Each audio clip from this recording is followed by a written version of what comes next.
Hello बच्चों, क्या हाल चाल आप सभी के, कैसे हैं आप लोग और कैसी चल रही है आप सभी की तैयारी 2025 बोर्ड एग्जाम की। सो बच्चों, आप लोगों की बहुत ज़्यादा डिमांड आ रही थी कि गुरुजी साइंस के भी मतलब क्लासेस लाइए। मैथ की आप क्लासेस लगातार ला रहे हो सर, साइंस में भी कुछ बता दीजिए।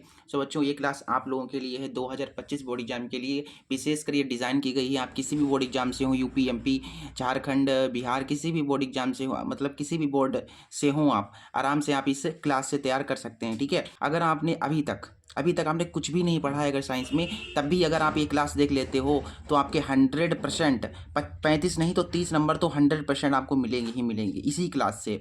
क्योंकि हम जो सेट कराने जा रहे हैं उसमें थ्योरी ही थ्योरी है, न्यूमेरिकल केवल एक दो न्यूमेरिकल है मुश्किल से, बाकी सब थ्योरी है। ठीक है, ठीक है। तो इस क्लास को देखने के बाद आपके 30 नंबर, ठीक है, 30 नंबर तो आपके कन्फर्म पक्के हो जाएंगे। तो चलिए बेटा, हम स्टार्ट करते हैं इस क्लास को। तो वीडियो को कर दो लाइक, ठीक है, क्योंकि बाद में आप भूल जाते हो, और एक फ्रेंड के पास ईमानदारी से शेयर जरूर कर दीजिएगा। ठीक है, बहुत ज़्यादा मतलब कंजूसी कर दो आप लोग शेयर करने में। ठीक है, चलिए तो आज हम क्या करने वाले हैं, आज हम क्लास 10 साइंस 2024 का जो सेट 6 है, ठीक है, उससे सॉल्व करने वाले हैं। बाकी पिछले हमने सभी सेट करा दिए हैं, सेट 2 3 4 1 ये 5 ये सभी सेट करा दिए हैं। ठीक है, जो सेट 6 आपका रह गया था उसे कराना है अभी। देखिए, ये है आपका 2024 का सेट 6 आईओ। ठीक है, आज हम इसी सेट पर चर्चा करेंगे और इसके जो क्वेश्चन है बेटा, विश्वास करो बहुत इंपॉर्टेंट हैं, आपको 2025 बोर्ड एग्जाम में देखने को मिलेंगे। मैं फिर से रिपीट कर दे रहा हूँ, अगर आपको साइंस का एस भी नहीं आता है, कुछ भी नहीं आता है, तब भी आप केवल इस क्लास को देख करके कह सकते हो 25 प्लस मार्क्स आप स्कोर कर सकते हो बेटा। ये 100% गारंटी इसकी ले सकता हूँ। आपको ये क्लास देखने के बाद 25 से ज़्यादा नंबर आपको बोर्ड एग्जाम में आप कर देंगे। जैसे कि आपको अगर कुछ भी अभी नहीं पता है, आप केवल इस क्लास को देखकर जाइए, जो मैं पढ़ा रहा हूँ उसको याद कर लीजिए, कुछ भी कर लीजिए, कैसे भी रट लीजिए, कुछ भी कीजिए। ठीक है, जो क्वेश्चन बताऊंगा उन्हें आप कैसे भी तैयार कर लीजिए, मैं तो समझाऊंगा ही समझाऊंगा, लेकिन कैसे भी आप करके तैयार कर लीजिए। और केवल इसी क्लास को देख करके जाएंगे अगर आप, तो आपके 25 से ज़्यादा नंबर, आप 25 से ज़्यादा नंबर का आप लिख देंगे पेपर में। ठीक है, चलिए फिर स्टार्ट करते हैं इस सेशन को, इस क्लास को। ठीक है, तो बाकी इसके जो ये ऑब्जेक्टिव्स हैं ये भी बहुत इंपॉर्टेंट हैं, इन्हें आप खुद देख लीजिएगा। ठीक है, इन्हें खुद आप पढ़ लीजिएगा, तैयार कर लीजिएगा पीछे से टिक लगा करके। ठीक है, हम आपको यहाँ पर जा रहे हैं जो फिजिक्स है। ठीक है, फिजिक्स की जो थ्योरी है, न्यूमेरिकल हैं, जो केमिस्ट्री की है, केमिस्ट्री के IUPAC नाम वगैरह वगैरह जो भी टिप्पणी वगैरह इंपॉर्टेंट क्वेश्चन है वो, और बायोलॉजी के। ठीक है, तो चलिए फिर क्लास को स्टार्ट करते हैं। ठीक है, हम इस खंड उपखंड जो आपका उपखंड का है, ठीक है, फिजिक्स, यहाँ से चालू कर रहे हैं। ठीक है, फिजिक्स, तो हमारा जो पहला इंपॉर्टेंट क्वेश्चन है बेटा, पहला ही क्वेश्चन बहुत इंपॉर्टेंट है। ठीक है, पहला क्वेश्चन 2 नंबर का है, कह रहा है कि प्रकाश के प्रकीर्णन की 2 प्राकृतिक घटनाएं बताइए। मतलब प्रकाश के जो प्रकीर्णन है उसकी प्राकृतिक घटनाएं बतानी है आपको, कितनी? 2। देखिए बहुत आसान है ये क्वेश्चन। ठीक है, प्रकाश के प्रकीर्णन की 2 घटनाएं, यहाँ पर देखिए हमने यहाँ पर बहुत बहुत आसान लिखा हुआ है बेटा, तनी देर में बिल्कुल समझ में आ जाएगा। ठीक है, बहुत अपनी भाषा में लिखा हुआ, बहुत सरल। देखिए, प्रकाश के प्रकीर्णन की 2 प्राकृतिक घटनाएं, अगर आपसे पूछा जाए कभी भी प्रकाश के प्रकीर्णन की 2 प्राकृतिक घटनाएं कौन सी होती हैं, पहली घटना बेटा होती है आकाश का नीला दिखाई देना। आप लोग देखते हो कि आकाश नीला आपको दिखाई देता है, ऐसा क्यों होता है? बिकॉज ऐसा इसलिए होता है क्योंकि ये जो घटना होती है ये होती है प्रकाश के प्रकीर्णन के कारण। ठीक है, यानी कि प्रकाश के प्रकीर्णन के कारण ही हमें आकाश का रंग नीला दिखाई देता है। अगला अगला इसकी आप लिख सकते हो, अगली घटना आप लिख सकते हो, सूर्य उदय और सूर्य अस्त के समय आकाश का नीला दिखाई देना। आप लोग देखते होंगे जब सूर्य उदय होता है और सूर्य अस्त होता है तो आकाश बिल्कुल कैसा होता है, हो जाता है लाल लाल हो जाता है ना, लाल लाल हो जाता है, पीला पीला। वैसे ही तो यहाँ पर भी प्रकाश का विकिरण होता है, जिस कारण से हमें रंग का बदलाव दिखाई देता है। समझ में आ गया? ये दोनों घटनाएं आपको लिखनी है अगर बोर्ड एग्जाम में आ जाए कि प्रकाश के विकिरण की 2 प्राकृतिक घटनाएं बताइए, पहली है और दूसरी है। ठीक है, ठीक है, याद हो गया, समझ में आ गया? ठीक है, अगले क्वेश्चन मूव करते हैं फिर हम। देखिए हमारा जो नेक्स्ट क्वेश्चन है वो क्या कह रहा है अगला क्वेश्चन कह रहा है कि दृष्टि दोष कितने प्रकार के होते हैं, उनके नाम लिखिए। आँख में जो दृष्टि दोष होते हैं, आँख का जो दोष होते हैं वो कितने प्रकार के होते हैं? ये तो बहुत आसान प्रश्न है और सभी बच्चों को पता होगा। देखिए, जो दोष होते हैं बेटा, जो दोष होते हैं, जो दृष्टि दोष होते हैं, वो दृष्टि दोष होते हैं 2 प्रकार के। दृष्टि दोष कितने प्रकार के होते हैं? 2 प्रकार के होते हैं। पहला निकट दृष्टि दोष और दूसरा दूर दृष्टि दोष। ठीक है, पहला निकट दृष्टि दोष और दूसरा दूर दृष्टि दोष। ठीक है, अगर बोर्ड एग्जाम में आता है कि दृष्टि दोष कितने प्रकार के होते हैं तो आप क्या लिखोगे कि सर दृष्टि दोष जो होते हैं वो 2 प्रकार के होते हैं, पहला निकट दृष्टि दोष और दूसरा दूर दृष्टि दोष, ऐसे करके। ठीक है, अच्छा, एक यहाँ पर से मैं आपसे क्वेश्चन पूछ लेता हूँ कि निकट दृष्टि दोष अगर है तो उसका निवारण कैसे किया जाता है? आप सभी लोग बताइए। निकट दृष्टि दोष का निवारण किया जाता है अवतल लेंस से, अवतल लेंस से, और दूर दृष्टि दोष जो होता है उसका निवारण किया जाता है उत्तल लेंस से, उत्तल लेंस से। जैसे आपको मान के चलो, सपोज कर लो आपको दूर दृष्टि दोष हो गया, तो आप कौन सा चश्मा लगाओगे? किस लेंस का चश्मा लगाओगे? आप लगाओगे उत्तल लेंस का चश्मा। अगर आपको निकट दृष्टि दोष हो गया तो आप कौन से लेंस का चश्मा लगाओगे? आप लगाओगे वहां पर अवतल लेंस का चश्मा। ठीक है, समझ में आ गया? दोष कितने प्रकार के होते हैं? 2 प्रकार के, निकट और दूर। निकट दृष्टि दोष का निवारण अवतल लेंस से होता है, दूर दृष्टि दोष का निवारण उत्तल लेंस से होता है। मैं ऐसे पढ़ा रहा हूँ कि आपको याद भी हो जाए। क्लास को देखें और देखने के बाद आपसे कोई भी क्वेश्चन पूछ दे, आप आराम से उसको बता दें, आपको याद करने की जरूरत ना पड़े। इतनी बार मैं रिपीट कर रहा हूँ क्वेश्चन को, ठीक है? याद हो जाएगा, जस्ट आप देखते रहिए आराम से। याद करने की कोशिश ही मत कीजिए, मैं आपको याद करा दूंगा सारी चीज़ें, ठीक है? जो न्यूमेरिकल होंगे, जो समझाने वाली चीज़ें होंगी वो समझाऊंगा भी, ठीक है?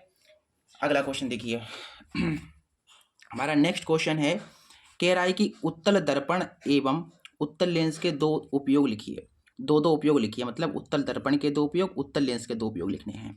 अच्छा, देखिए देखिए, सबसे पहले हम बात करते हैं उत्तल दर्पण के 2 उपयोग कौन कौन से हैं, ठीक है?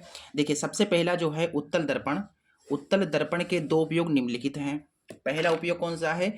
आपने देखा होगा कि जो वाहन होते हैं उसमें पीछे के दृश्यों को देखने के लिए क्या क्या लगा होता है? एक मिरर लगा होता है, एक शीशा लगा होता है, एक दर्पण लगा होता है। वो दर्पण कौन सा होता है? वो होता है उत्तल दर्पण।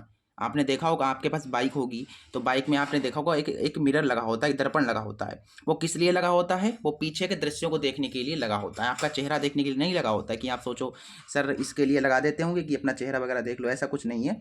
पीछे के दृश्यों को देखने के लिए जो है वहाँ पर एक दर्पण लगाया जाता है। अच्छा, वो दर्पण जो होता है वो कौन सा होता है? वो होता है उत्तल दर्पण। तो ऐसे कह सकते हैं कि जो उत्तल दर्पण है उसका उपयोग होता है वाहनों में पीछे के दृश्यों को देखने के लिए। अच्छा, दूसरा, इसका दूसरा उपयोग होता है धूप के चश्मे बनाने में, ठीक है? जो धूप के चश्मे होते हैं उनको बनाने में जो है उत्तल दर्पण का उपयोग किया जाता है। उत्तल दर्पण के दोनों उपयोग आपको समझ में आ गए, ठीक है? पहला क्या होता है? वाहन के पश्चिम दृश्य देखने के लिए, और दूसरा होता है इसका उपयोग धूप के चश्मे बनाने में, ठीक है? जो धूप के चश्मे होते हैं उनको बनाने के लिए उत्तल दर्पण का यूज़ होता है, ठीक है? अब आते हैं उत्तल लेंस के 2 उपयोग कौन कौन से हैं, उन्हें देखते हैं। देखिए, बहुत आसान है। देखिए, उत्तल लेंस के 2 उपयोग, पहला उपयोग होता है उत्तल लेंस का कैमरों में, ठीक है? दूसरा होता है भैया चश्मे में। तीसरा इसका उपयोग मैंने तीसरा ही बता दिया, देखिए दूरबीन और माइक्रोस्कोप आदि में, ठीक है? दूरबीन आपने देखा होगा, दूरबीन है उसमें होता है उत्तल लेंस का उपयोग। माइक्रोस्कोप, इसमें भी उत्तल लेंस का उपयोग हुआ है। चश्मे में, कैमरे में, इन सभी में जो है उत्तल लेंस का यूज़ होता है। और उत्तल लेंस का एक और यूज़ होता है, आप सभी को मैंने अभी ऊपर बताया था। क्या बताया था? कि दूर दृष्टि दोष का निवारण करने के लिए भी उत्तल लेंस का यूज़ होता है। क्लियर हो गया? ठीक है, बहुत आसान था, समझा दिया। आगे देखिए, अगले हमारे हमारे पास कौन सा इंपॉर्टेंट क्वेश्चन है।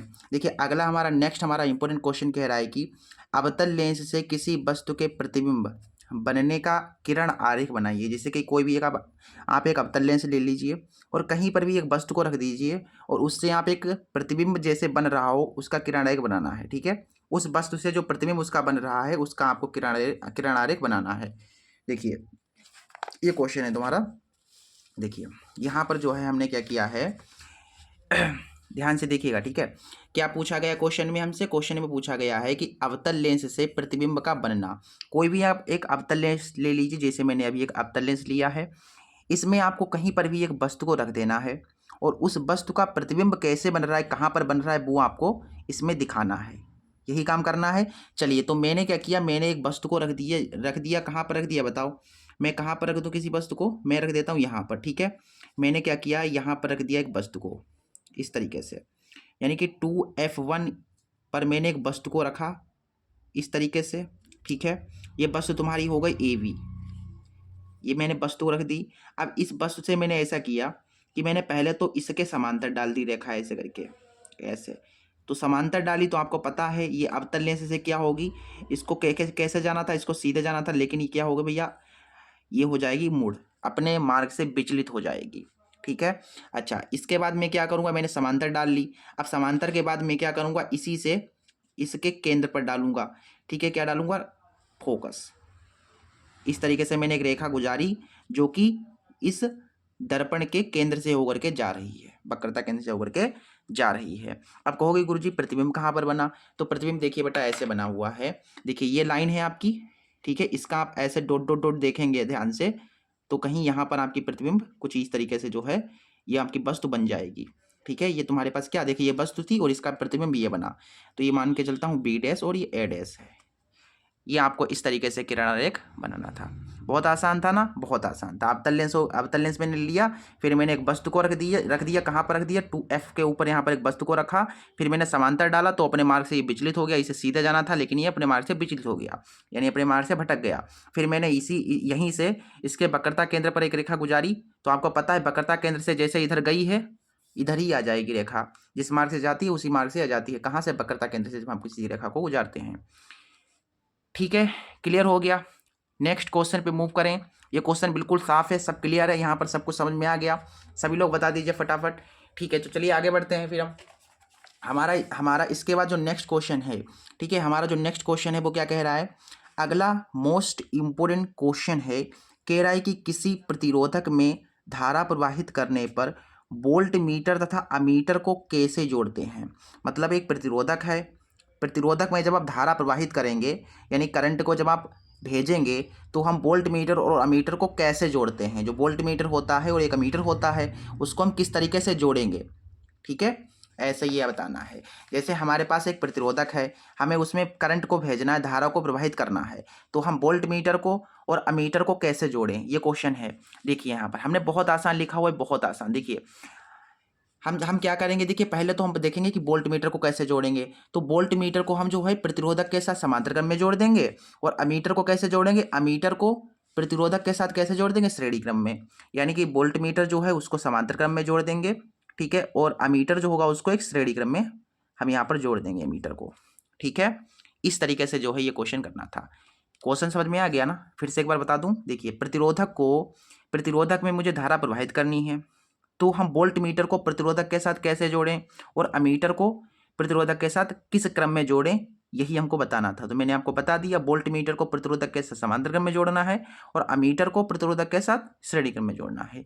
ये क्वेश्चन था, बहुत आसान था, इस क्वेश्चन में कुछ नहीं था। ठीक है, लेकिन इंपॉर्टेंट क्वेश्चन है, याद रखिएगा 2025 बोर्ड एग्जाम के लिए। ठीक है, अगला जो हमारा इंपॉर्टेंट क्वेश्चन है वो क्या कह रहा है। देखिए अगला हमारा न्यूमेरिकल है, ठीक है, और न्यूमेरिकल बहुत दमदार है, बहुत बढ़िया न्यूमेरिकल, जो कि डेली लाइफ में आपके काम आएगा। देखिए हमारे पास न्यूमेरिकल कह रहा है कि बहुत इंपॉर्टेंट है, याद रखिएगा। कह रहा है कि 500 वाट का रेफ्रिजरेटर 12 घंटा प्रतिदिन उपयोग में लाते हैं। रेफ्रिजरेटर द्वारा 30 दिन तक किलोवाट घंटा ऊर्जा, किलोवाट घंटा का मतलब होता है यूनिट, ठीक है, एक यूनिट में इतने किलोवाट ऊर्जा, ऐसे इस तरीके से जो है, ऐसे समझो कि जो यूनिट होती है, यूनिट, उसको हम इस तरीके से जो है प्रदर्शित करते हैं इस मात्रक से, ठीक है, का उपयोग किया जाता है। जैसे आप सपोज करो आपके घर में एक रेफ्रिजरेटर है, रेफ्रिजरेटर आपके घर में है, और रेफ्रिजरेटर कितने वाट का है, रेफ्रिजरेटर है 500 वाट का, और 500 वाट का जो रेफ्रिजरेटर है वो आप हर दिन 12 घंटा चलाते हो, और कितने दिनों तक, 30 दिनों तक आप चलाते हो। तो आपका 30 दिनों के बाद कितनी यूनिट आएंगी, यानी जो आपका रेफ्रिजरेटर है वो कितनी यूनिट ले लेगा, इसमें कितनी यूनिट लगेंगी, ठीक है, कितनी यूनिट खाएगा, ठीक है, वो आपका जो रेफ्रिजरेटर है। यह है, यहाँ पर यूनिट हमें निकालनी है। तो यूनिट निकालने के लिए जो मैंने सूत्र आपको बताया था वो आप लोगों को अगर याद है तो यूनिट यहाँ पर हम निकाल सकते हैं, वरना फिर सोच लो अपना भाई। देखो ये क्वेश्चन है तुम्हारा, देखिए बहुत आसान प्रश्न है बेटा, ये बहुत आसान प्रश्न, याद रखिएगा। न्यूमेरिकल बहुत आसान है लेकिन इम्पोर्टेंट भी उतना ही ज़्यादा है, जितना आसान है उतना ही ज़्यादा इम्पोर्टेंट है। यहाँ पर हमें यूनिट निकालनी है, किलोवाट ऊर्जा, ठीक है, इसका मतलब हमें यहाँ पर जो है यूनिट ही निकालनी है, समझ जाइए। देखिए सबसे पहले हम यहाँ पर इस क्वेश्चन में क्या लिखेंगे, गिवन क्या हमें दिया गया है उस पर चर्चा करते हैं। सबसे पहले तो गिवन दैट, बेटा यहाँ पर हमें सबसे पहले देखिए वाट, यहाँ पर वाट हमें दिया गया है, ठीक है, कितना है भैया वाट, 500 वाट, और बोला गया है हर दिन आप कितना टाइम चलाते हो, 12 घंटे तक चलाते हो, और कितने टाइम के लिए, 30 दिन के लिए, ठीक है। हमें यूनिट निकालनी है। देखिए सबसे पहले हम यहाँ पर यूनिट निकालने के लिए जो सूत्र होता है वो आपको पता होना चाहिए। जैसे आपका घर है, आपके घर में आपसे आपके पापा ने कह दिया कि बेटा मुझे ये बताओ आप फिजिक्स पढ़ रहे हो, ठीक है, फिजिक्स पढ़ रहे हो, तो मुझे इसका यूनिट निकाल के दिखाओ, ये जो मीटर है इसमें कितने यूनिट आई हैं। फिर आप कैसे निकालोगे, आपको पता ही नहीं होगा यूनिट कैसे निकालते हैं, तो वो सीख लीजिए यहाँ पर, ठीक है। डेली लाइफ के लिए बहुत इंपॉर्टेंट, बहुत ज़्यादा इंपॉर्टेंट है। तो यूनिट निकालने के लिए बेटा एक ही सूत्र होता है, जो कि याद कर लीजिए। यूनिट निकालने के लिए सूत्र होता है यूनिट बराबर बांट गुणा घंटा गुणा समय बटा में 1000। बेटा ये सूत्र होता है तुम्हारा यूनिट निकालने के लिए, ठीक है। वैसे तो बांट गुणा घंटा ही होता है, लेकिन हम समय इसलिए ले रहे हैं क्योंकि हमें ज़्यादा दिनों के लिए निकालना है, क्योंकि यहाँ पर घंटे भी दिए गए हैं और यहाँ पर दिन भी दिए गए हैं, इसलिए। चलिए देखिए बांट कितनी है भैया, बांट आप देखिए 500 बांट का है भैया रेफ्रिजरेटर। और अगर यहाँ पर मान लीजिए 500 वाट का रेफ्रिजरेटर है, फिर बल्ब भी कह देता है इतने वाट का है, तो 500 वाट का रेफ्रिजरेटर और कह देता है 80 वाट का बल्ब है, तो 500 + 80 580 वाट यहाँ पर हो जाते हैं, ऐसे करके। फिर घंटा कितने घंटे के लिए आप चला रहे हो भैया, 12 घंटे के लिए चला रहे हो, हर दिन चलाते हो 12 घंटा। समय कितना है, 30 दिन के लिए आप निकाल रहे हो। यहाँ पर आप 2 महीने के लिए निकालोगे तो 60 दिन लिखोगे, बटा में देखिए 1000 होगा तुम्हारा। अब इसे सॉल्व कर दीजिए, आपका आंसर आ जाएगा, यूनिट आ जाएंगी, बस हो गया आंसर। देखिए यूनिट आ गई, यहाँ से अपने को मिल गई हैं। देखिए 1 0 से ये कट गया, 1 0 से ये कट गया, 1 0 से ये कट गया, यानी कि 12 पंजे 60, 60 तियाँ 180। तो 180 आपके पास जो है यूनिट्स आ गई हैं। कितनी यूनिट आई हैं बेटा बताइए ज़रा आप लोग। 180 आपके पास यूनिट आ गई हैं। किस में आई हैं ये आपकी आई हैं किलोवाट पर हार्स में, किलोवाट प्रति घंटा में आपके पास यूनिट आई हैं, ठीक है। 180 आपके पास यूनिट आ गई हैं। इस तरीके से इस क्वेश्चन में करना था, कुछ नहीं था। आपको यूनिट निकालने के लिए सूत्र अगर याद होगा तो आपके लिए बहुत आसान है, नहीं तो फिर हिल गए रहो। सूत्र नहीं याद करोगे फिर आपका हाल बहुत तो खैर बुरा होगा ही होगा, ठीक है। चलिए फिर हमारा जो नेक्स्ट क्वेश्चन है वो क्या कह रहा है उस पर ध्यान देते हैं। सारे क्वेश्चन इंपॉर्टेंट हैं, वीडियो को छोड़कर, इस क्लास को छोड़कर कहीं जाओगे ना तो समझ लो भाई आपका जो एग्ज़ाम है वो पास है, और आप छोड़ के जा रहे हो क्लास को तो फिर आप खुद समझ लो, आप खुद रिस्पॉन्सिबल हो गए अपने मार्क्स को लेकर के, अपने आप सीरियस नहीं हो फिर, ठीक है। चलिए हमारा जो नेक्स्ट क्वेश्चन है वो क्या कह रहा है, अगला क्वेश्चन कह रहा है कि किसी क्षण चुम्बक के चारों ओर चुम्बकीय क्षेत्र रेखाओं को चित्र बनाकर दिखाइए। यानी कि भैया एक चुम्बक है, चुम्बक का कोई भी एक टुकड़ा ले लो। अब जो चुम्बक का टुकड़ा होता है उसके चारों ओर कैसे चुम्बकीय क्षेत्र की रेखाएं घूमती हैं वो आपको बताना है। देखो बेटा याद नहीं करना है आपको, मैं आपको समझा दूंगा, दिमाग में बैठ जाएगा।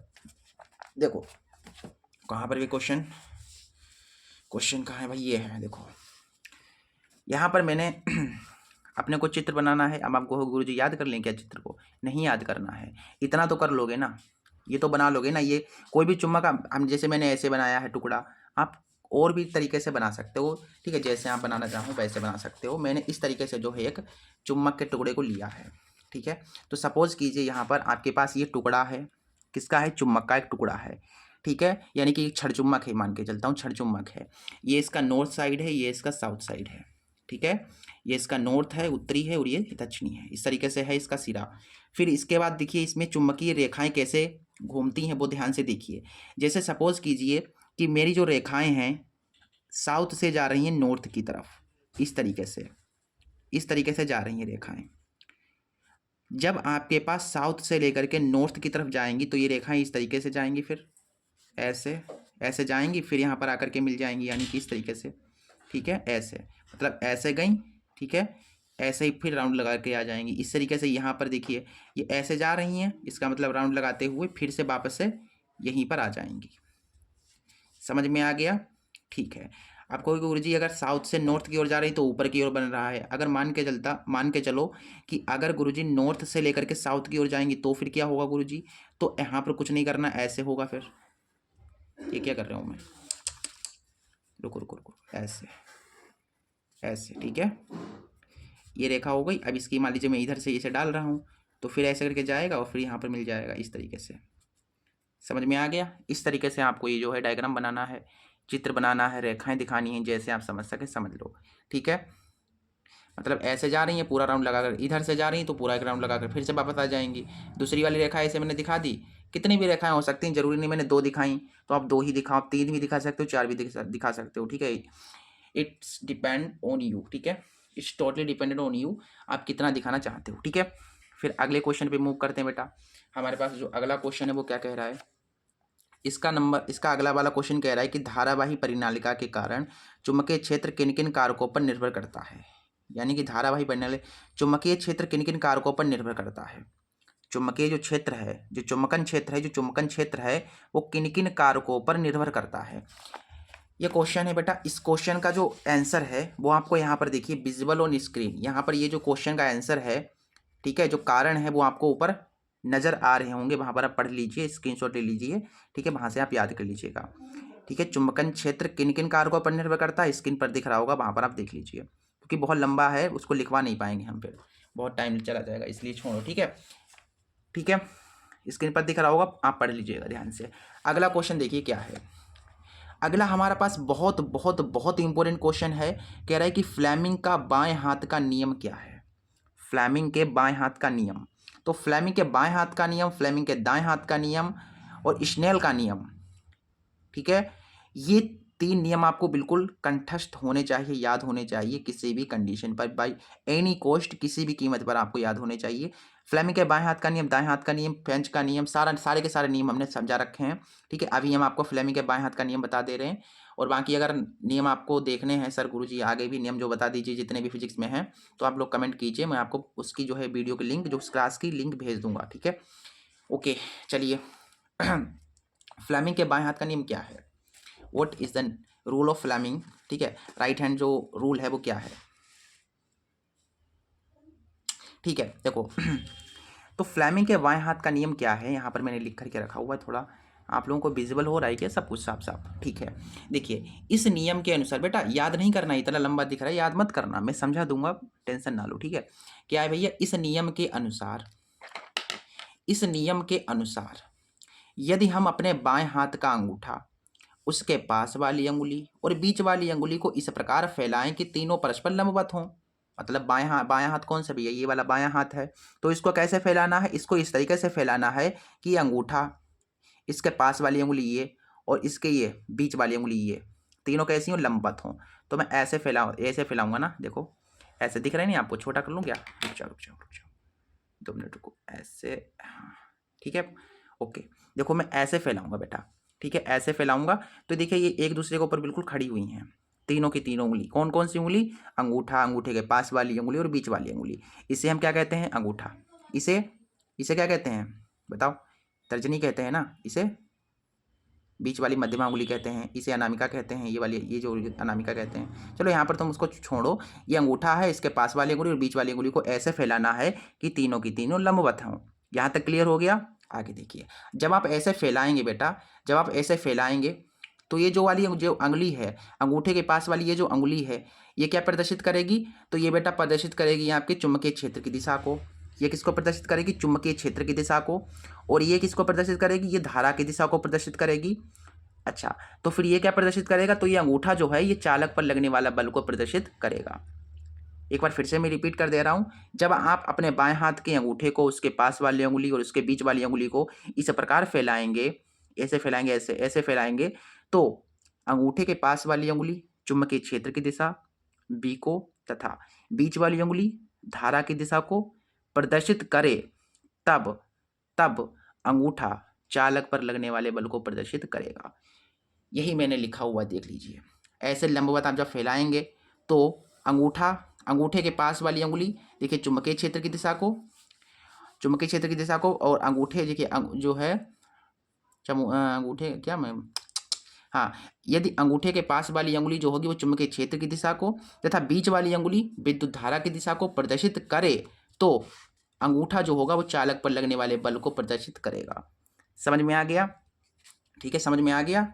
ये किसको प्रदर्शित, ऐसे करके फैलाना है आपको, ये किसको प्रदर्शित करेगा, ये बी को प्रदर्शित करेगा, ऐसे करके बी को प्रदर्शित करेगा, बी माने होता है चुंबकीय क्षेत्र को, और ये प्रदर्शित करेगा धारा को यानी कि आई को प्रदर्शित करेगा, और ये किसको प्रदर्शित करेगा, ये प्रदर्शित करेगा एफ को, एफ यानी कि चालक पर लगने वाला बल, फोर्स, एफ को प्रदर्शित करेगा। समझ में आ गया, अच्छे तरीके से क्लियर हो गया ना। फ्लेमिंग के बाएं हाथ का नियम अब तो नहीं भूलोगे ना, ठीक है। तो चलिए फिर हम आगे मूव करते हैं। अगला क्वेश्चन क्या कह रहा है, देखिए अगला क्वेश्चन कह रहा है कि चुंबकीय क्षेत्र में रखे धारावाही चालक पर लगने वाले बल किन किन कारकों पर निर्भर करता है। ये किन किन कारकों पर निर्भर करता है बेटा? देखिए इसका ना, इसका देखिए ये वाला जो क्वेश्चन है इसका मैंने उतारा नहीं है, यहाँ पर रखा लिखा नहीं है बेटा। ये जो क्वेश्चन है, ये वाला क्वेश्चन जो है, ये आप हमें व्हाट्सएप पर मैसेज कर देना, सर गुरुजी ये बता दीजिए मुझे कि किन किन कारकों पर निर्भर करता है बेटा, तो मैं बता दूंगा, ठीक है। वहाँ पर अगला क्वेश्चन देख लीजिए। अगला क्वेश्चन क्या कह रहा है? कह रहा है कि घरेलू विद्युत परिपथ में कितने तार प्रयुक्त होते हैं, प्रत्येक के नाम तथा आवरण के रंग लिखिए। यानी कि घरेलू विद्युत परिपथ है उसमें कितने तार प्रयुक्त होते हैं। थोड़ा बड़ा कर देता हूँ, छोटा है थोड़ा, दिख नहीं रहा होगा। क्लियर है ना आप? सही है। देखिए जो घरेलू विद्युत परिपथ होता है उसमें कितने तार प्रयुक्त होते हैं, कितने तारों का यूज किया जाता है, कितने वायर्स का यूज़ किया जाता है। आपको हर एक वायर का नाम लिखना है और हर एक वायर का जो आवरण होता है, ऊपर का जो कहते हैं ना आवरण होता है, वो किस रंग का होता है। बहुत आसान है बेटा, ये क्वेश्चन बहुत इंपॉर्टेंट है, याद रखिएगा। घरेलू विद्युत परिपथ वाला देखिए, यहाँ पर देखिए, तो घरेलू विद्युत परिपथ जो है बेटा वो करता है 3, इसमें कितने तार प्रयुक्त होते हैं? घरेलू विद्युत परिपथ में 3 तार प्रयुक्त होते हैं। घरेलू विद्युत परिपथ में कितने तार प्रयुक्त होते हैं? 3 तार प्रयुक्त होते हैं। अब कौन कौन से प्रयुक्त होते हैं ये देख लीजिए। जो पहला तार होता है उसका नाम होता है फेज तार, पहला तार फेज तार कहलाता है। अच्छा, पहला तार का नाम आपको पता चल गया, पहले तार का नाम क्या है? फेज तार। अच्छा, फेज तार का रंग कैसा होता है?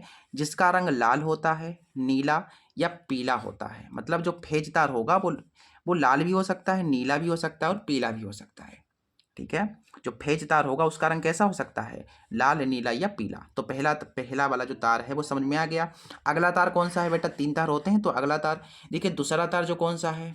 दूसरा तार जो है उसे हम न्यूट्रल तार कहते हैं। क्या कहते हैं उसे? न्यूट्रल तार कहते हैं, जिसका रंग काला होता है। आपने देखा होगा जो काला तार होता है उसे क्या कहते हैं? हम न्यूट्रल तार कहते हैं, ठीक है। उसे क्या कहते हैं? न्यूट्रल तार कहते हैं। जो लास्ट तार है, जो तीसरा तार है, वो क्या कहते हैं? देखिए तीसरे तार पे आ जाओ। तीसरा तार जो होता है उसे हम कहते हैं अर्थ तार। तीसरा वाला जो तार होता है उसे अर्थ तार कहते हैं। इसका रंग कैसा होता है? इसका रंग होता है हरा या हरा पीला होगा। मतलब हरा भी हो सकता, ये देखिए हरा भी हो सकता है, पूरा का पूरा हरा होगा, या इसमें हरा आधा हरा होगा आधा पीला होगा, ऐसे करके, ठीक है। तीनों तारों के नाम एक बार मैं फिर से रिपीट कर दे रहा हूँ। पहला तार फेज तार होता है जिसका रंग लाल, नीला और पीला होता है। दूसरा तार जिसे न्यूट्रल कहते हैं, इसका रंग काला होता है। जो तीसरा तार है उसका नाम है अर्थ तार, जिसका रंग हरा या हरा पीला होता है, ठीक है। देखिए यहाँ से हमने जो है इस तरीके से जो है हमने बेटा जो आपकी फिजिक्स थी इसके सारे के सारे क्वेश्चंस आपको बता दिए हैं, अच्छे तरीके से समझा दिए हैं। कोई भी क्वेश्चन, कोई भी डाउट नहीं रहा होगा, मैंने इतना धीरे धीरे एक्सप्लेन किया है। तो चलिए बेटा अब हम केमिस्ट्री की ओर मूव करते हैं। हमने उपखंड का जो कि फिजिक्स का था कंप्लीट कर लिया, सारे क्वेश्चन फिजिक्स के कर लिए, समझ में आ गए होंगे, ठीक है। बहुत डिटेल में हमने मेंशन किया है, सारी चीज़ें दोबारा तिबारा 4 बार बताई हैं, ठीक है। चलिए अब हम केमिस्ट्री की ओर मूव करते हैं। केमिस्ट्री, ठीक है, उपखंड खा। हमारे पास जो पहला इसका क्वेश्चन कह रहा है कि निम्नलिखित यौगिकों के IUPAC नाम लिखिए। पहला है एसिटिलीन और दूसरा है तुम्हारे पास एसिटिक अम्ल। हमें इन दोनों के IUPAC नाम लिखने हैं बेटा। देखो IUPAC नाम की मैंने एक क्लास बना रखी है, जिसको देखने के बाद आप किसी भी यौगिक का, किसी भी कंपाउंड का आराम से आप IUPAC नाम कर लोगे। बाकी मैं इसका बता देता हूँ कि इन जो ये दिए गए हैं तुम्हारे पास कंपाउंड, इनका कैसे आपको IUPAC नामकरण करना है। देखिए तो मैंने कहीं पर यहाँ पर नहीं रखा था, हाँ यहाँ पर देखिए ये है। देखिए बेटा ये है, हमें यहाँ पर क्या करना है, यहाँ पर बताइए IUPAC नाम लिखने हैं। We have to write the IUPAC नाम ऑफ दिस कंपाउंड्स। पहला हमारे पास जो कंपाउंड है, पहला जो यौगिक है वो कह रहा है कि एसिटिलीन। बेटा एसिटिलीन का दूसरा नाम होता है एथीन, ठीक है, इसे एथीन भी कहते हैं। तो हमें एथीन यानी कि एसिटिलीन का IUPAC नाम लिखना है। कैसे लिखेंगे, सबसे पहले ध्यान देना है। देखिए यहाँ पर एसिटिलीन का मतलब एथीन, तो एथीन का मतलब क्या होता है? एथ, यानी कि मेथ एथ। कितने कार्बन हैं? 2 कार्बन हैं। तो इसमें कार्बन कितने होंगे? 2 कार्बन होंगे। और इसका सूत्र आपको पता है कि नहीं पता है, बताइए। किसको एसिटिलीन का सूत्र पता है? एसिटिलीन का सूत्र होता है C2H2। क्या होता है सूत्र? C2H2, ठीक है। सूत्र याद होना चाहिए, एसिटिलीन का C2H2 होता है। तो C कितने हैं? देखिए 2 हैं। H कितने आपको लगाने हैं? 2 लगाने हैं। H तो मैंने जैसे यहाँ पर एक H लगा दिया, एक H यहाँ पर लगा दिया, तो ये तो एक करेगा ही, ठीक है, एक एक की साझेदारी करेगा। बाकी और H हैं क्या? नहीं है। इसका मतलब देखिए कार्बन को अपना अष्टक पूरा करने के लिए 8 इलेक्ट्रॉनों की जरूरत पड़ती है। तो यहाँ से एक हो गया, चलिए एक यहाँ से हो गया। देखिए इसके पास एक और एक, 2 ही तो हुए अभी, कितने हो गए देखिए, 1 और 1 2 हो गए, 3 और 1 4, 4 ही तो हुए। अभी इसको 4 इलेक्ट्रॉनों की और जरूरत पड़ेगी, तो एक और ले लेगा साझेदारी, एक इससे कर लेगा। तो देखिए अब कितने हो गए, अब गिनिए सबके, 8 हो गए कि नहीं हो गए। देखिए कार्बन के 1 2 3 4 5 6 7 8, इस कार्बन के 8 इलेक्ट्रॉन हो गए। अब इसके देखिए 1 2 3 4 5 6 7 8, इसके भी 8 हो गए इस तरीके से। ठीक है, ठीक है, इस तरीके से जो है आपको इसका जो है IUPAC नामकरण करना था। अगला वाला देखिए, अगला वाला यहाँ पर क्या, एसिटिलीन। एसिटिलीन का सूत्र आपको पता है कि नहीं? एसिटिलीन का सूत्र होता है बेटा CH3COOH। क्या होता है यहाँ पर? ये होता है CH3COOH। या ऐसे समझ लो, एसिटिलीन का दूसरा नाम क्या होता है? एथेनोइक अम्ल। क्या होता है? एथेनोइक अम्ल। ठीक है, याद होना चाहिए बेटा। एसिटिक अम्ल जो होता है, एसिटिक अम्ल, उसका जो नाम होता है, दूसरा नाम जो होता है वो होता है एथेनोइक अम्ल। एथेनोइक अम्ल। अब आप इसका आसानी से जो है क्या कर लेंगे, IUPAC नाम कर लेंगे, IUPAC नामकरण कर लेंगे। देखिए एथेनोइक यानी एथ का मतलब कार्बन 2 हैं, इतनी बात क्लियर है, कार्बन 2 हैं, और ओइक लगा हुआ है, COOH होगा। तो मुझे ये बताइए एथेनोइक अम्ल का जो सूत्र होता है वो क्या होता है? रासायनिक सूत्र क्या होता है? इसका सूत्र होता है CH3COOH। ठीक है, यही सूत्र तो होता है एथेनोइक अम्ल का। तो देखिए यहाँ पर कार्बन कितने हैं? 2 हैं, 2 कार्बन हमने लिख दिए। फिर यहाँ पर देखिए डबल OH है, तो डबल OH कैसे लगेगा? जैसे मैंने यहाँ पर एक O लगा दिया और यहाँ पर मैंने OH लगा दिया। ठीक है, फिर ये हो गया। फिर H देखिए, और कितने हैं H कितने हैं? 3 हैं, तो यहाँ पर एक लग गया, एक यहाँ पर लग गया, एक यहाँ पर लग गया। तो इस तरीके से जो है आपके पास हो गई है संरचना। ठीक है, इस तरीके से जो है आपकी संरचना हो गई है। इसका IUPAC नामकरण ये है, इसका IUPAC नामकरण ये है। ठीक है, फिर नेक्स्ट क्वेश्चन पे मूव करते हैं। IUPAC नामकरण करने की क्लास देख लीजिएगा, अगर ये समझ में नहीं आया तो वो देखने के बाद आपको ये समझ में आ जाएगा। ठीक है, देखिए अगला हमारे पास जो क्वेश्चन है वो क्या कह रहा है? अगला हमारे पास इंपॉर्टेंट क्वेश्चन है केमिस्ट्री का। कह रहा है कि एथेनॉल के 2 रासायनिक अभिक्रियाओं के रासायनिक समीकरण लिखने हैं। यानी कि एथेनॉल जो है उसकी 2 केमिकल रिएक्शंस आपको लिखनी है। मतलब एथेनॉल के किसी के भी साथ आप अभिक्रिया करा दो, बट आपके पास एक रिएक्शन आपको लिखनी ही लिखनी है। कितनी? 2 लिखनी है। अच्छा, एथेनॉल की के साथ रिएक्शन करानी है। ओके ओके, ये क्वेश्चन कहाँ पर है भाई? यहाँ पर। अच्छा, आ जाओ, ये है तुम्हारे पास। ठीक है, देखिए यहाँ पर क्या है, बताओ बताओ जरा, फटाफट बताओ क्या करना है यहाँ पर। एथेनॉल की 2 रासायनिक अभिक्रियाओं का रासायनिक समीकरण लिखने हैं। तो पहली क्या होगी? एथेनॉल का सूत्र आप सभी को पता होना चाहिए। बताइए आप सभी लोग, एथेनॉल का सूत्र क्या होता है? ये होता है C2H5OH। ठीक है, तो हमें क्या करना है? C2H5OH, इसकी रिएक्शन करा देनी है। किसी के भी साथ आप करा सकते हैं, जैसे मैंने करा दिया सोडियम के साथ। आप कोई भी ले लेना। ठीक है, मैंने सोडियम ले लिया। मैं जब इसके सोडियम के साथ रिएक्शन कराऊंगा तो क्या होगा? ये हो जाएगा तुम्हारे पास C2H5, और ये O है पूरा का पूरा, ये H बाहर निकल जाएगा, Na आ जाएगा H के स्थान पर, और H बाहर निकल गया, H का मतलब H2 बाहर निकल गया। ठीक है, अब देखिए संतुलित भी करना पड़ेगा ना यहाँ पर, संतुलित भी तो करना पड़ेगा ना यहाँ पर। तो ऐसा कीजिए, देखिए N यहाँ पर कितने हैं? ठीक है, ऐसा कीजिए, यहाँ पर 2 से गुणा करा दो, यहाँ पर 2 से गुणा करा दो, यहाँ पर 2 से गुणा करा दो, हो जाएगी संतुलित। ठीक है, इस तरीके से जो है आपको करना था। संतुलित करना भी आपको आना चाहिए। अगर नहीं आता है तो क्लास आप मुझे कमेंट कर दीजिए कि सर संतुलित करना मुझे नहीं आता है, सिखा दो, मैं सिखा दूंगा। या चलो मैं यहीं पर बता दे रहा हूँ आपको कैसे किया मैंने। यहाँ पर देखिए, आप देखेंगे C कितने, इधर 2 हैं, इधर कितने थे? इधर भी 2 थे। H कितने हैं? इधर देखिए H5 है, इधर भी H5 है। O कितने हैं? इधर देखिए O इधर 1 है, इधर भी एक O था। Na देखिए, इधर 1 था, इधर भी Na 1 था। ठीक है, लेकिन ये H जो है एक्स्ट्रा आ गए। देखिए H कितने आ गए यहाँ पर देखिए एक H है, ऐसे समझो, H गिन लो इधर पूरे के पूरे, 5 और 1 6, इधर 6 H हैं, और इधर कितने हैं? देखिए 5 और 2 7, इधर तो ज़्यादा हो गए। फिर इसलिए मैंने यहाँ पर 2 से जब गुणा कराया, तो 2 से जब मैंने गुणा कराया तो 2 पंचे 10, 10 H, और ये कितने हो गए? 12 H हो गए। तो इधर भी मुझे 12 करना पड़ेगा। कैसे? इसमें मैंने 2 से गुणा कराया तो 2 पंचे 10, और ये 2 कितने हो गए? 12 हो गए। लेकिन 2 से गुणा कराने पर ऐसा एक यहाँ पर ऐसा हुआ कि 2 जो है सबसे गुणा करेगा, केवल इससे तो गुणा करेगा नहीं। तो 2 जो है पहले C से भी गुणा करेगा, तो इधर 4C हो गए। इसलिए यहाँ पर देखिए 2 से गुणा हुआ तो इधर भी 4C है, बिल्कुल सही। ठीक है, ऐसे करके। और इधर जो है 2 इसने Na से गुणा करा है, इसलिए Na 2 हो गए, इसलिए मुझे Na को भी 2 से गुणा कराना पड़ा। ठीक है, चलिए वो किसी डेडिकेटेड वीडियो में हम करा देंगे, क्लास में करा देंगे। ठीक है, कमेंट में बताइएगा आप लोगों को अगर संतुलित करना नहीं आता है तो वो क्लास की लिंक आपको भेज दूंगा, या स्पेशली एक और क्लास इसी पर दे दूंगा। ठीक है, 4-5 मिनट में समझा दूंगा। ठीक है, चलो फिर यहाँ से तो पहला एग्जाम्पल हो गया, पहली रिएक्शन हो गई। दूसरी रिएक्शन में हम ऐसा करते हैं, इस एथेनॉल को कैसा कर देते हैं, एथेनॉल को हम जला दें तो भी तो एक अभिक्रिया बनेगी ना। हाँ, ऐसा करता हूँ, जला देता हूँ। ठीक है, तो तुम्हारे पास जो C2H5OH जो है, इसको मैं क्या कर दे रहा हूँ, जला दे रहा हूँ। जलाने का मतलब इसको ऑक्सीजन के हवाले कर दे रहा हूँ मैं। ऑक्सीजन के जब मैंने हवाले कर दिया इसे, जैसे देखो कोई भी चीज़ जलाने के लिए ऑक्सीजन की आवश्यकता पड़ती है। ठीक है, ऑक्सीजन नहीं होगी तो फिर कोई चीज़ जलेगी ही नहीं, तो इसको जलाने के लिए ऑक्सीजन की आवश्यकता पड़ेगी, इसलिए ऑक्सीजन के साथ इसकी जब अभिक्रिया होगी, जब हम इसे जलाएंगे तो क्या होगा, जब बेटा हम इसे जलाते हैं तो आपको कार्बन डाइऑक्साइड मिल रही होगी और आपको थोड़ा जल भी मिलेगा।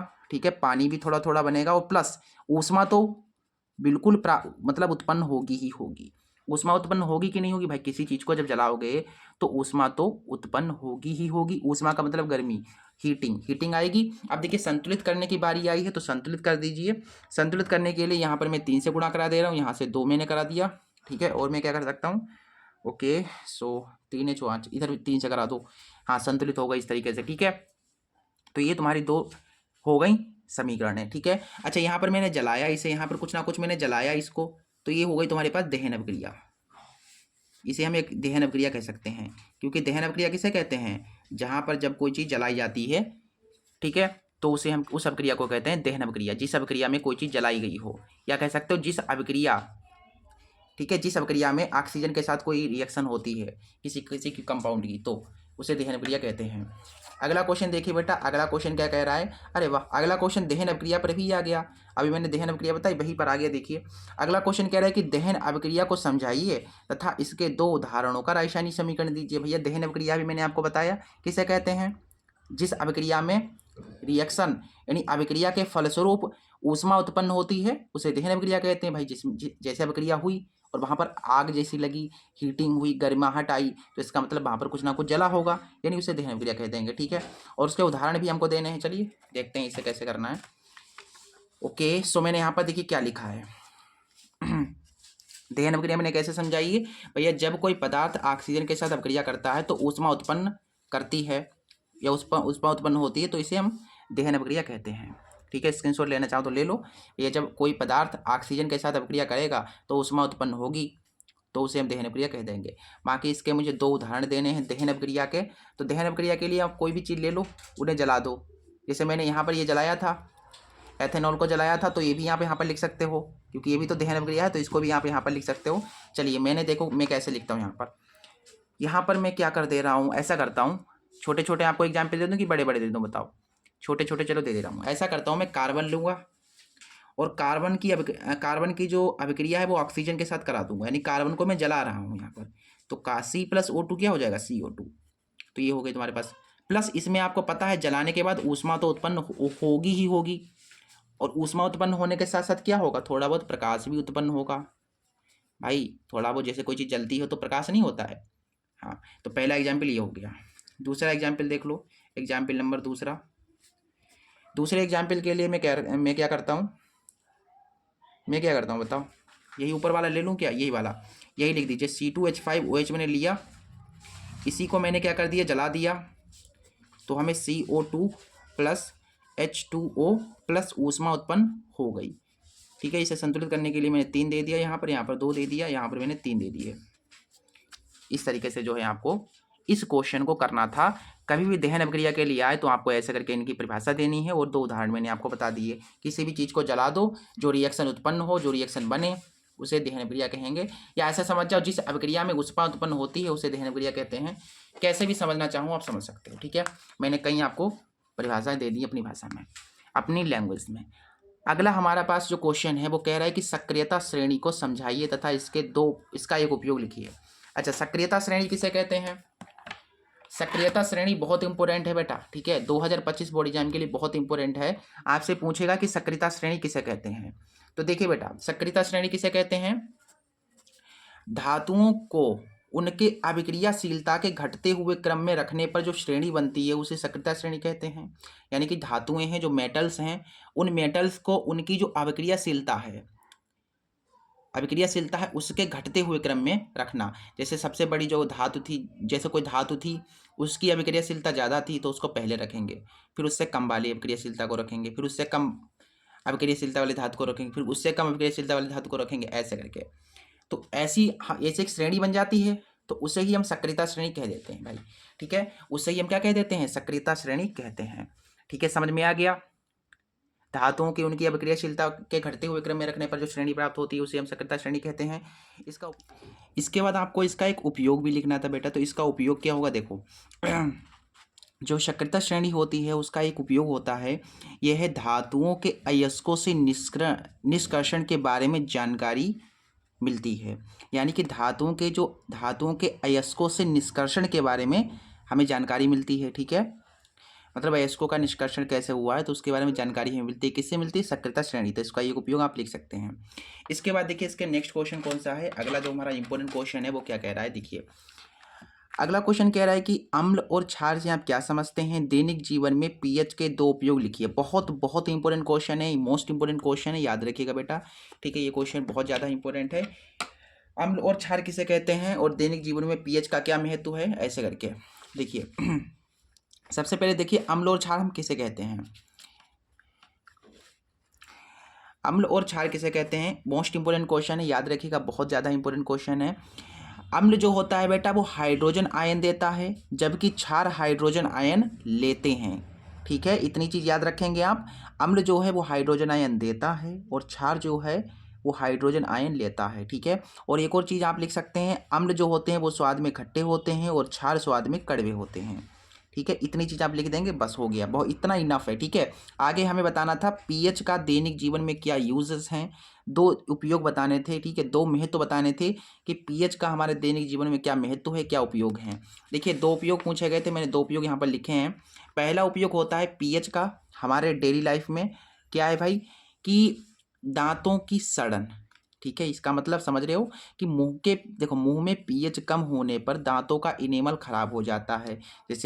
जैसे मुंह है, अब मुंह का अगर पीएच कम हो गया तो दांतों का जो इनेमल होगा, ठीक है, वो खराब हो जाएगा। इसका मतलब इसका यूज़ कितना देखिए, महत्व कितना ज़्यादा है पीएच का। अगर आपके मुंह में जो है पीएच कम हो गया तो इनेमल खराब हो जाएगा। अच्छा, फिर इसे कैसे सही किया जाता है?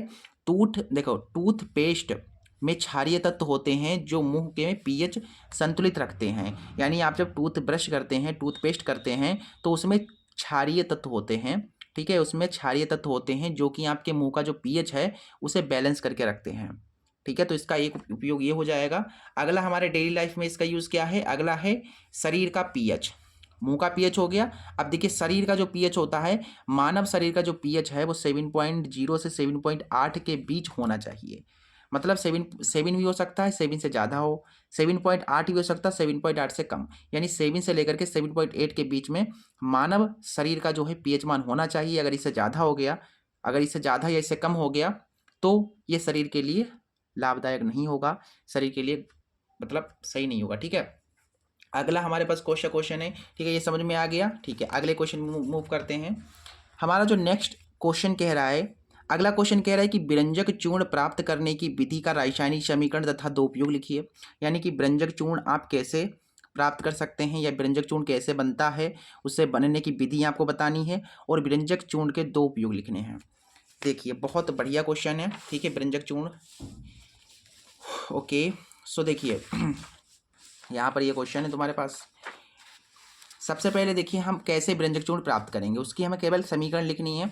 तो आपको याद रखना है, आपको ध्यान में रखना है कि व्यंजक चूर्ण प्राप्त करने के लिए ठीक है, व्यंजक चूर्ण प्राप्त करने के लिए आपको बुझे हुए चूने में क्लोरीन की जब अभिक्रिया कराते हैं तो व्यंजक चूर्ण और हमें मतलब व्यंजक चूर्ण प्राप्त होता है। कैसे? फिर से देख लो, जब बुझे हुए चूने में क्लोरीन की अभिक्रिया कराते हैं, बुझे हुए चूने से क्लोरीन की जब अभिक्रिया कराते हैं तो व्यंजक चूर्ण प्राप्त होता है।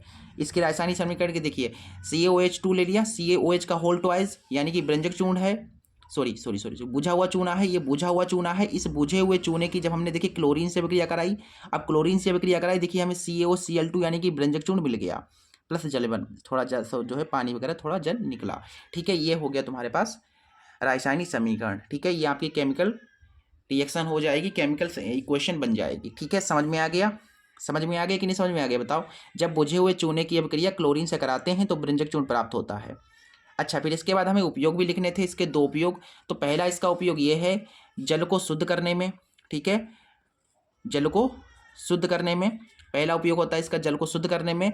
और दूसरा उपयोग होता है वस्त्र उद्योग में सूती कपड़ों के व्यंजक में। ठीक है, वस्त्र उद्योग में सूती जो कपड़े होते हैं उनके व्यंजक में जो है व्यंजक चूर्ण का यूज़ किया जाता है, उपयोग किया जाता है। 2 उपयोग हो गए, समझ में आ गया। आगे देखिए, आगे हम टिप्पणी पर ध्यान देते हैं। अगला जो क्वेश्चन है उसमें हमें टिप्पणियाँ लिखनी है। अगला क्वेश्चन कह रहा है कि निम्नलिखित पर टिप्पणी लिखिए। पहली हमें मिसेल पर टिप्पणी लिखनी है, दूसरी संचारण पर। ये दोनों टिप्पणी बहुत ज़्यादा इंपॉर्टेंट है बेटा, ध्यान में आपको रखना है कि मिसेल और संचारण ये दोनों टिप्पणी बहुत इंपॉर्टेंट हैं। पहला हमें मिसेल पर टिप्पणी लिखनी है। देखिए, मिसेल के बारे में आपको थोड़ा बहुत लिख देना है कि मिसेल क्या है। देखिए, आपको डालना है मिसेल, फिर आपको नीले कलर से लिखना है, नीले पेन से लिखना है कि जब साबुन का आयनिक सिरा जल के अंदर हो तथा जलविरागी सिरा जल के बाहर हो तो इससे बनी संरचना को मिसेल कहते हैं।